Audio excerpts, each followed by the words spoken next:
AB जानकारी educational YouTube channel में पुनः आपका एक बार फिर स्वागत है। और आज के इस वीडियो का टॉपिक है वह बिहार डीएलएड के फर्स्ट ईयर के फर्स्ट पेपर के क्वेश्चन से संबंधित हैं। जैसा कि आपको जानकारी होगा कि बिहार के फर्स्ट ईयर के डीएलएड के परीक्षा होने वाली है।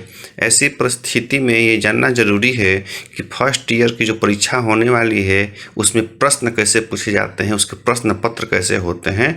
तो अगर ये सब जानना चाहते हैं तो आप इस वीडियो को ध्यानपूर्वक सुनिए कि इसमें कैसे कैसे प्रश्न दिए गए हैं। तो यही देखिए, आपके सामने जो अभी दिखाई दे रहा है स्क्रीन पर, वहीं आपका बिहार डीएलएड फर्स्ट ईयर के फर्स्ट पेपर है, जिसका नाम है समाज शिक्षा और पठचर्या की समझ। तो जो पेपर आपको मिलेगा एग्जामिनेशन हॉल में, उस टोटल ये जो पेपर है फर्स्ट पेपर, जिसे हम लोग कोड F1 बोलते हैं, वह 100 नंबर का होता है पेपर, और 30 नंबर का असाइनमेंट होता है, 70 नंबर का आपका ये थ्योरी है, जैसा कि स्क्रीन पर आप देख रहे हैं। तो सबसे ऊपर लिखा हुआ है सब्जेक्ट कोड F1 और उसके नीचे लिखा हुआ है डीएलएड फेस टू फेस प्रथम वर्ष परीक्षा 2019, यानी कि जिसका 2019-21 सेशन है उसी का यह परीक्षा का ये प्रश्न पत्र है, जिसके माध्यम से हम आपको बता रहे हैं। और देखिए, अंग्रेजी में भी लिखा हुआ है DElEd face to face first year examination 2019। उसके बाद विषय का नाम लिखा हुआ है समाज शिक्षा और पठचर्या की समझ, और उसी का अंग्रेजी में लिखा हुआ है understanding society education and curriculum.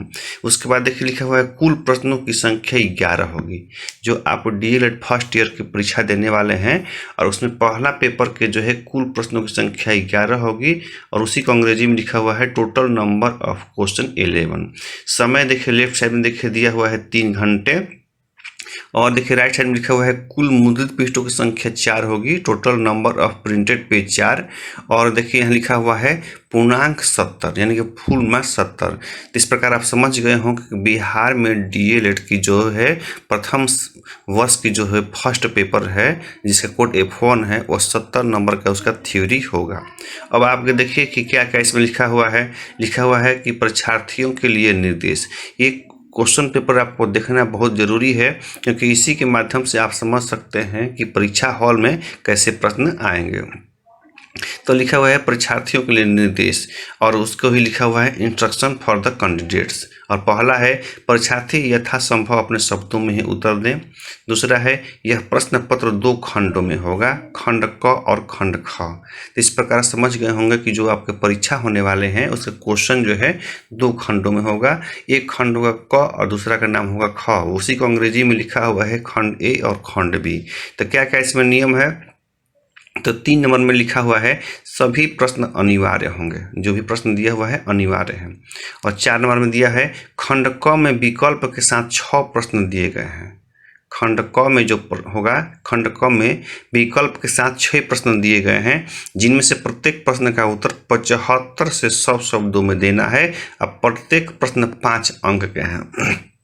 तो यहाँ पर स्पष्ट हो गया कि खंड क में विकल्प के साथ 6 को प्रश्न दिए हैं, लेकिन 6 प्रश्न को लिखना नहीं है, लिखना है आपको ओनली 5 ही प्रश्न का। और उसका ये भी लिखा हुआ है कि उत्तर जो है 75 से 100 शब्दों में आपको देना है। तो क्लियर हो गया कि आपका जो परीक्षा होने वाला है बिहार डीएलएड फर्स्ट ईयर के फर्स्ट पेपर की परीक्षा जो है उसका क्वेश्चन 2 खंड में होगा, खंड क और खंड ख। और खंड अ में जो है 6 प्रश्न दिए रहेंगे, और जिसमें से लिखा हुआ है कि उसका उत्तर जो है 75 से 100 शब्दों में देना है, और प्रत्येक प्रश्न जो है 5 अंकों का होगा।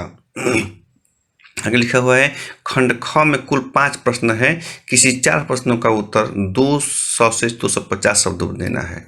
तो देखिए यहाँ अंतर दिखाई क्या कर दे रहा है कि खंड क में विकल्प के साथ 6 प्रश्न दिए हैं, जिनमें से प्रत्येक प्रश्न का उत्तर 75 शब्दों में देना है।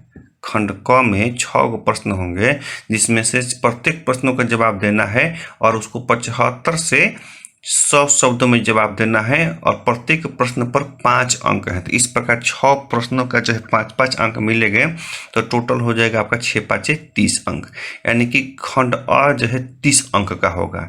वहीं यहाँ देखिए कह रहा है खंड ख में, जो कि 5 नंबर पर है, यहाँ लिखा हुआ है कि खंड ख में कुल 5 प्रश्न है, किसी 4 ही प्रश्न का उत्तर देना है, और वो भी 200 से 250 शब्दों में देना है, जिसके लिए 10 अंक तो यहाँ स्पष्ट हो गया कि 10 अंक मतलब कि 10 चौके 40, 4 प्रश्नों को देना है और 10-10 अंक का है तो 10 चौके आपका 40 हो गया। तो खंड क हो गया आपका 30 नंबर का और खंड ख हो गया 40 नंबर का। इस प्रकार टोटल जो है आपका 70 नंबर के प्रश्न जो है आपको पूछे जाएंगे। तो अब क्लियर हो गया होगा आपको। अगर एक बार में समझ में नहीं आ रहा है तो 2 बार जो है आप इसको समझ लीजिए, 2 बार वीडियो को देख लीजिए तो आसानी से समझ में आ जाएगा। अब आगे चलते हैं। लिखा हुआ है 6 नंबर पर कि किसी प्रकार के इलेक्ट्रॉनिक उपकरण का प्रयोग पूर्णतः क्या है, वर्जित है। और उसके बाद देखिए दूसरा पेज आ गया तो इसमें स्पष्ट रूप से लिखा हुआ है खंड अ, उसी को लिखा हुआ है सेक्शन ए और लिखा हुआ है प्रत्येक प्रश्न का उत्तर देना अनिवार्य है। पहला क्वेश्चन है बच्चों के सामाजिकरण में उनके माता पिता की भूमिका महत्वपूर्ण है, स्पष्ट करें। या फिर और लिखा हुआ है प्रमुख बाल अधिकारों के बारे में चर्चा कीजिए, प्रमुख बाल अधिकारों के बारे में चर्चा कीजिए। तो देखिए खंड अ में यानी क में 1 नंबर जो क्वेश्चन इसमें 2 दिया हुआ क्वेश्चन, एक है कि बच्चों के सामाजिकरण में उनके माता पिता की भूमिका का वर्णन करें और दूसरा है प्रमुख बाल अधिकारों के बारे में चर्चा करें। तो इसमें से जो और दिया हुआ है या तो ऊपर वाला लिखिए या फिर आप नीचे वाला। दूसरा प्रश्न क्या है कि प्राथमिक एवं द्वितीयक स्तर के सामाजिकरण को उदाहरणों के साथ स्पष्ट करें। चाहे आप और दिया हुआ है बच्चों के सामाजिकरण में उनके परिवेश और पड़ोस की भूमिका को समझाएं। तो इसमें से भी 2 दिया हुआ है, अथवा में कोई एक लिख लीजिए। तीसरा नंबर क्वेश्चन है कि बच्चों के सामाजिकरण को परिवार की पालन पोषण की शैलियाँ किस प्रकार प्रभावित करती हैं, समझाएं। अथवा जो है बच्चों के सामाजिकरण की प्रक्रिया में विद्यालय की भूमिका को समझाएं। तो यहाँ देखिए क्लियर हो गया कि तीसरा नंबर जो क्वेश्चन है बच्चों के सामाजिकरण को परिवार की पालन पोषण की शैलियाँ किस प्रकार प्रभावित करती हैं और दूसरा है कि बच्चों के सामाजिकरण की प्रक्रिया में विद्यालय की भूमिका को समझाएं। तो तीसरा क्वेश्चन में भी आप ऊपर वाला चाहें तो ऊपर लिखें या फिर नीचे वाला चाहते हैं तो नीचे वाला लिख सकते हैं। और 4 नंबर क्वेश्चन है जो स्क्रीन पर दिखाई दे रहा है कि सामाजिकरण को प्रभावित करने वाले विभिन्न कारकों का उल्लेख करें। सामाजिकरण को प्रभावित करने वाले विभिन्न कारकों का उल्लेख करें। चाहे अथवा लिखा हुआ है कि ज्योतिबा फुले ने अपने आलेखों में प्रमुखता से किन किन मुद्दों को उठाया है उनको वर्णन करें। चौथा क्वेश्चन है, पेज बदल गया। 5वां क्वेश्चन कि सूचना और ज्ञान में क्या अंतर है, उदाहरण सहित स्पष्ट करें। सूचना एवं ज्ञान में क्या अंतर है, उदाहरण द्वारा स्पष्ट करें। और इसका है कि विद्यालय के अंदर और बाहर के ज्ञान में गहरा जुड़ाव है, कैसे। विद्यालय के अंदर और बाहर ज्ञान में गहरा जुड़ाव है कैसे, इसमें से लिखना है। आगे है 6 नंबर कि पाठ्यचर्या और पाठ्यक्रम में क्या अंतर है, स्पष्ट करें। और यह है बिहार पाठ्यचर्या की रूपरेखा BCF 2008 के मार्गदर्शन सिद्धांतों का वर्णन करें। तो इस प्रकार देखिए स्क्रीन पर जो दिखाई दे रहा है आपको 6 प्रश्न जो है आपको यहाँ दिए हुए हैं। सभी प्रश्न में अथवा अथवा भी जोड़ा हुआ है और 6 प्रश्नों में से 5 को आप 6 को जवाब आपको देना है और टोटल जो है 5-5 अंक हैं। तो इस प्रकार खंड अ जो है आपका 30 नंबर का हो जाता है। 5 अंक का है या 6 क्वेश्चन है तो 6×5 30 और सभी क्वेश्चन में एक अथवा जो है अवश्य दिया गया है। अब चलते हैं खंड बी। तो खंड ब में आपको दिखाते हैं क्या क्या कर रहा है कि दीर्घोत्तरीय प्रश्न 200 से 250 शब्दों में दें। दीर्घोत्तरीय प्रश्न 200 से 250 शब्दों में उत्तर दें और किन्हीं 4 प्रश्नों के उत्तर देना है। किन्हीं 4 प्रश्नों के उत्तर आपको देना है। तो ध्यान दीजिए। तो पहला क्वेश्चन हो गया कि शिक्षा नए समाज बनाने की एक प्रक्रिया है, वर्णन करें। पहला क्वेश्चन होगा जिसका नंबर 7 है कि शिक्षा नए समाज बनाने की एक प्रक्रिया है, वर्णन करें। या फिर आप इंग्लिश में भी जवाब देना चाहते हैं तो इंग्लिश में भी क्वेश्चन उपलब्ध है। इसके बाद 8 नंबर क्वेश्चन है कि विद्यालय में बच्चों के सामाजिकरण की प्रक्रिया में उनके शिक्षकों की भूमिका का उदाहरण सहित वर्णन करें। और 8 नंबर के बाद देखिए अगला पेज आ जाएगा आपका 9 नंबर है कि शिक्षा पुस्तक के माध्यम से कवि गुरु रविंद्रनाथ टैगोर ने कैसी विशेषता वाली शिक्षा की कल्पना की है, वर्तमान संदर्भ में उसकी प्रासंगिकता पर विचार करें। और 10वां नंबर क्वेश्चन है आज के प्रतियोगी समय में उच्च अंक लाने के लिए दबाव को आप किस तरीके से समझते हैं, यह किस प्रकार से बालक पर मानसिक दबाव बनाते हैं। आज के प्रतियोगी समय में उच्च अंक लाने के लिए दबाव को आप किस तरीके से समझते हैं या किस प्रकार से बालक पर मानसिक दबाव डालते हैं। 10वां नंबर क्वेश्चन है। और 11वां नंबर क्वेश्चन है कि इन्हीं 2 पर टिप्पणी लिखें। तो इसमें है कि जे कृष्णमूर्ति, ख है राष्ट्रीय पटचर्या की रूपरेखा NCF 2005 के मार्गदर्शक सिद्धांत, और ग है मारिया मोंटेसरी। यहाँ 3 दिया हुआ है क ख ग, इसमें से 2 ही का जवाब आपका देना है। ये होगा 11 नंबर क्वेश्चन। और 11 नंबर के बाद तो हो गया आपका, उसमें से खंड क में 6 क्वेश्चन है और खंड ख में 5 क्वेश्चन है। तो इस प्रकार टोटल क्वेश्चनों की संख्या 11 हो गई। और खंड क में 6 में से 6 क्वेश्चन का जवाब आपको देना है, जिसका 5-5 अंक है, तो हो जाएगा 6×5 30 अंक। और खंड ख में 5 दिया हुआ है, तो 4 ही क्वेश्चन का दिया हुआ जवाब आपको देना है।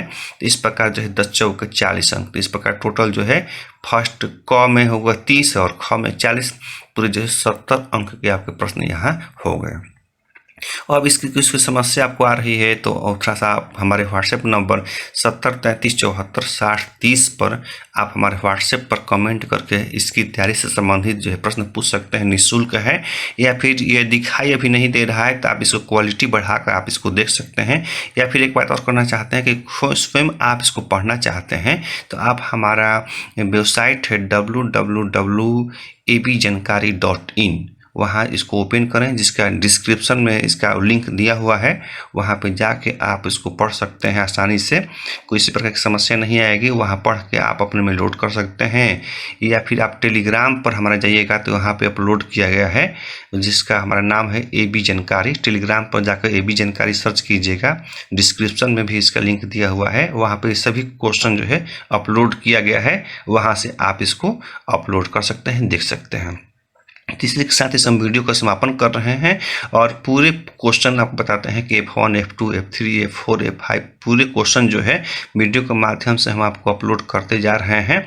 और वहां पे आप स्वयं जाकर इसको देख सकते हैं, समझ सकते हैं। और किसी प्रकार की समस्या आए तो आप हमारे व्हाट्सएप नंबर 7033746030 पर कमेंट करके आप उसको अपनी समस्याओं का समाधान कर सकते हैं। पूर्णतः निःशुल्क है। तो इस परीक्षा में आपको अच्छे अंक आए, इसी शुभकामना के साथ इस वीडियो का समापन कर रहे हैं। अगले वीडियो में एक नई जानकारी लेकर आएंगे। तब तक के लिए जय हिंद, जय भारत।